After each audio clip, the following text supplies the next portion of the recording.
చేయొత్తండి అమ్మా, చేయొత్తండి. ఎవరు మాట్లాడతారో ఎవరికి సమస్యలు లేవా? బంగారు అందరికి ఇల్లులు వచ్చినాయా?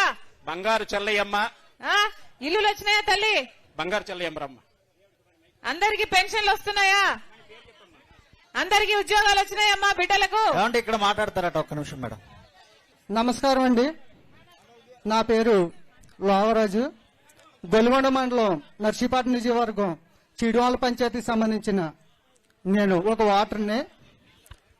మేము రాజశేఖర రెడ్డి గారు ఉన్న కాడి నుంచి కాంగ్రెస్ కార్యకర్తలమే. కాంగ్రెస్ జెండా మోసి రాజశేఖర రెడ్డి గారు వెనకాల సైనికుల్లాగా తిరిగిన వాళ్ళం మేము.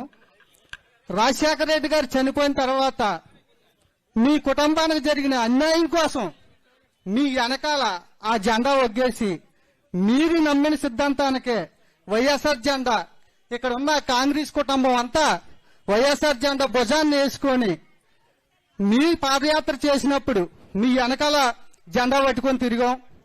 తర్వాత జగన్మోహన్ రెడ్డి గారు పాదయాత్ర చేసినప్పుడు ఆయన వెనకాల జెండా పెట్టి తిరిగాం. మీరు ఏం చెబితే అది వైఎస్ఆర్ కుటుంబం కోసం మా ప్రాణాలు అర్పించడానికైనా మీ వెనకాల తిరిగాం.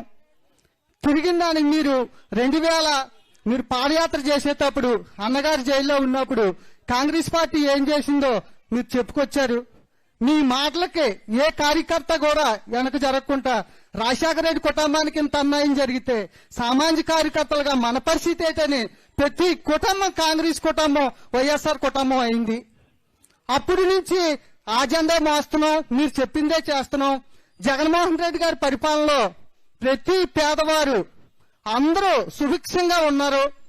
పింఛనీలు వస్తున్నాయి, ఇళ్ల స్థలాలు వస్తున్నాయి, అన్ని రకాలుగా బాగుంది. ఈ రోజు మళ్ళీ మీరు కాంగ్రెస్ పార్టీలో రాజశేఖర రెడ్డి గారి పేరు ఛార్జ్షీట్ లో చేర్చారని చూడండి. వద్దొద్దు, మైక్ ఆపొద్దండి, మాట్లాడినివ్వండి. మాట్లాడు, నీకు సమాధానం చెప్తాను. రాజశేఖర రెడ్డి గారి పేరు ఛార్జ్షీట్ లో చేర్చారని బాధపడే ప్రతి కార్యకర్త, రాజశేఖర రెడ్డికి విజయుడిగా ఉన్న ప్రతి కార్యకర్త మీ కుటుంబం వెనకాలే తిరిగారు. మళ్ళీ ఈ రోజు మీరు ఆ పాలన బాగోలేదు, మళ్ళీ కాంగ్రెసే రావాలంటున్నారు. దానికి మీ సొల్యూషన్ చెప్తే అందరూ ఆలకిస్తారని కోరుతున్నాను.